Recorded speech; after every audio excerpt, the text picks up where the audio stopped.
All right, so I've got Enrique Ortegon here with me. He is the Global Vice President of North America for Digital to DocuSign. Direct and SMB at DocuSign. I'm just here. That's all that matters. Yep, and This he's is here. on? Yes. So we decided to try something different rather than having him come from the side of the stage. Let's make it a little interactive. And so Enrique is going to be talking to us about, I think, a pretty relevant topic at this point. So, yeah. So this is all about the biases in hiring. Yeah, a little bit. Yeah, I think so. and kind of, making room at the table. So I'm going to go ahead and hand it over to him. But before I do that, of course, I have to do our energy checks. I see the cafecitos in hand, so the caffeine is starting to make its way through the bloodstream. That's great. So I'm just going to ask one more time. How's everybody doing right now? Wow. All right. Very good. And with that, now that they've got the energy levels up, I'll hand it over to you, Enrique. Gracias. Thank you. Can you hear me okay? Yeah. Great. Awesome. So I promised I was going to do this in a shorter time than allowed so we can all get out and go to the airport. But before I start, is there anybody here from HP? Come on, I see. Formerly HP. All right, great. I think I saw someone yesterday. I'm sure there's someone from HP on the video. Where's the camera? There somewhere. I just want to say thank you because as I was preparing, I was thinking about today, someone sent me a video that I found really inspiring, and I thought I'll play it. So why don't we roll the video, please?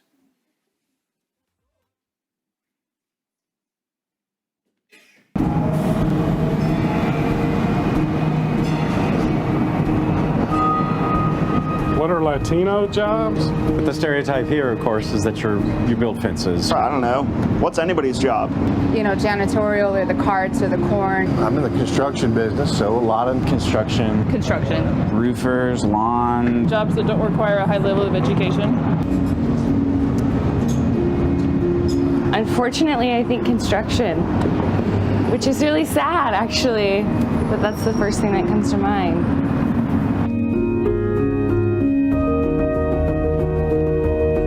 I'm a thermal engineer. I'm a software consultant. I'm a bilingual media professional. There's no such thing as a Latino job. I think a Latino job is anything a Latino wants. Anybody can do whatever they want. I was a politics major. I have a degree in neuroscience. Cum laude bachelor's degree in international business. It's in our blood to work hard and to put so much passion into our work. So I am bilingual. I do magic with computers. I don't want to be the one who just fixes things but creates them. A Latino job is whatever that Latino wants to be. It's as simple as that.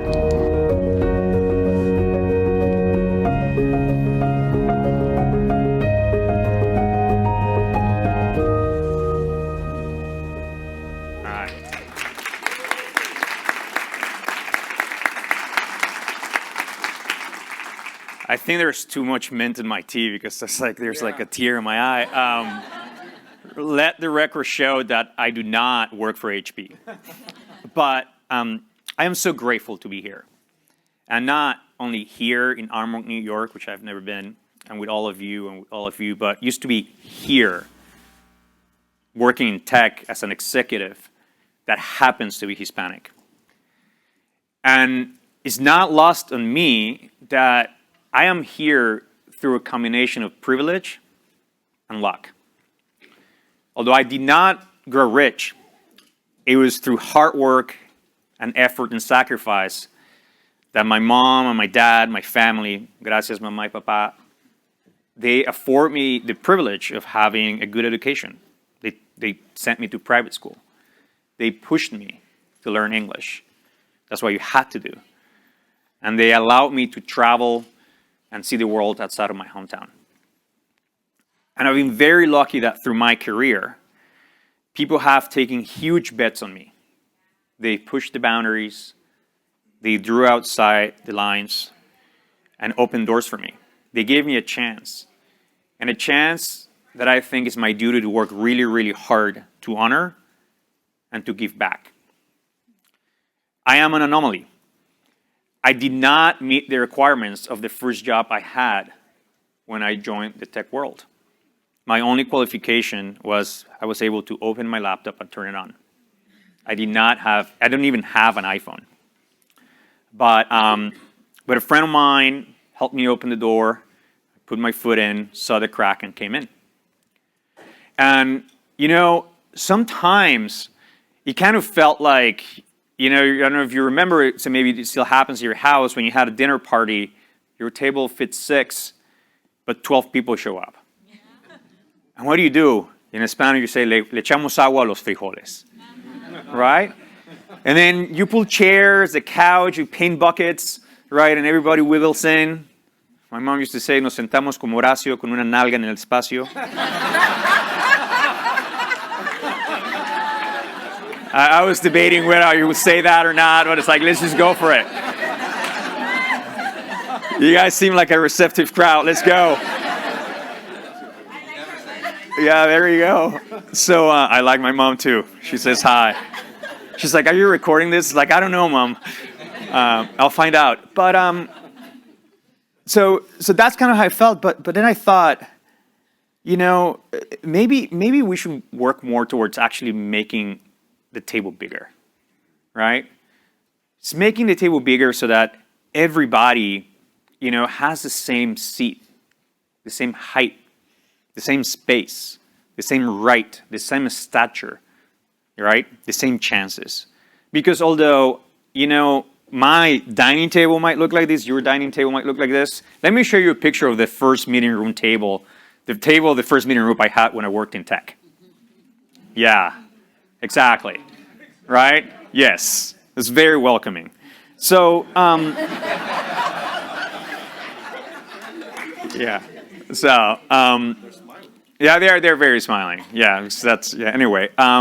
So when I think about this, it's like, how do we actually make room on the table, right? And I just want to talk about two things, just two simple things that I think if we focus on, we can actually make a structural difference in the way we hire and we recruit today.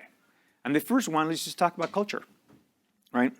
There's a lot of conversation about culture today and how important it is. But believe it or not, the phrase cultural fit is still deeply embedded in our recruiting practices, in our recruiting language. Are you a fit? This is a problem with fit. Fit scans for similarities. Fit scans for consistency. Fit stands for confirmation. Do you fit here? Do you fit in a table like that? Do you fit in what we're trying to do? Fit, it's a problem that I will say actually, permeates more than our hiring practices. But let's just keep it at our hiring practices right now. Right? Fit creates an echo chamber. And what we'd like to talk about is more about adding the concept of a culture ad, right? Which I actually heard more and more, but it's not enough. And a cultural ad is about how do we look for the things that we're missing, the things that are going to push us forward. How do we find the things that will actually help us embrace and create the culture that we need? How do we make it additive? And yeah, when you think about Latinos, we add a lot of good things. We add passion, we add humor, we add volume, we add energy. You know what we also add? We add the perspective of 1 out of every 5 people in this country. We represent more than $2 trillion of spending power, and is the fastest growing spending power in the American economy. So how do we make sure that we're bringing the people, the perspective, the background, the context that we need to push our culture forward, not hold it back, that we need to advance it, not to confirm it. And I think that's something very important that we need to work on. The second thing I love to discuss and talk about is our job descriptions today. So those are 2 actual job descriptions on LinkedIn today. This is not from 5 or 50 years ago. This is actually from last week. We went and we grabbed them. Does anyone can say, like, what might be wrong with either one of them? I thought you were raising your hand, Jesus, but you know. Yeah. What's relevant? For me, sometimes it seems like the expectations are too high. Opportunities. Yeah. Fancy words. And then you get the job and like, I doubted myself, but now I can do it. Great. Awesome. So, I mean, let's assume you get a job. That's great. But before, I mean, use the expectations, right? That to me, I mean, it's right there in red. Like the fact of this concept of require skills and experience. That is actually 12 plus years of relevant experience. That is a middle level entry job in a tech company today. 12 plus years for a middle level entry level job, right? So let's just not argue about 12 plus years. Let's just add about the fact of what relevant experience is. And today our hiring process is mostly geared towards skills and experience. And someone said that the world does not belong for those who have the most knowledge, or the ones who are willing to learn and relearn the fastest. And that is the problem that we have today, right? Experience today might not be relevant for the future that we're trying to create, right? Absolutely not, right? So today, the thing is about how do we hire for attributes. The second one, this is actually the most egregious of us. Yeah, right.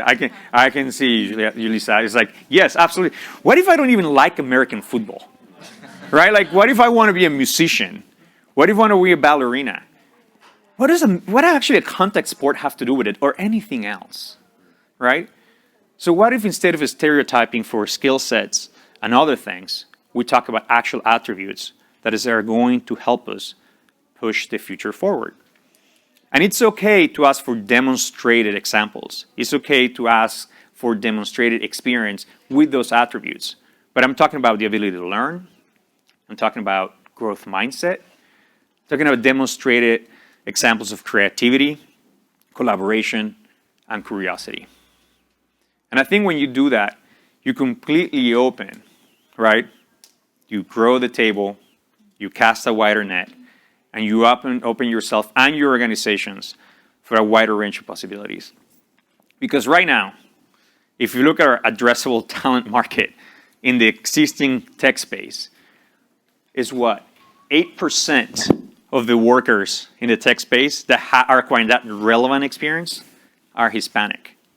And 3.1%, let's call it 3%, round down, are in leadership positions. So unless we don't go back and open ourselves to really thinking about how do we attract people with the right attributes, right? With the right mindset, right? The right learning and growing mindset. How do we think about adding the people in the culture for the future that we really want to create that is not already here, right? It's going to be really hard to cast the net. So I promise that's going to be very quick, so I'm just going to end it with this. It's not lost on me that I'm here because the combination of privilege and luck, and because people took chances on me. But I feel the way that I have to show gratitude is by pushing for a structural change that will systematically create opportunities for those people with the right attributes, right? With the right mindset, right? That are willing to add and contribute to the future that we still have not created, that will help our organizations be successful in that future together, so that our board table looks like this. So with that, I was going to say thank you. Gracias.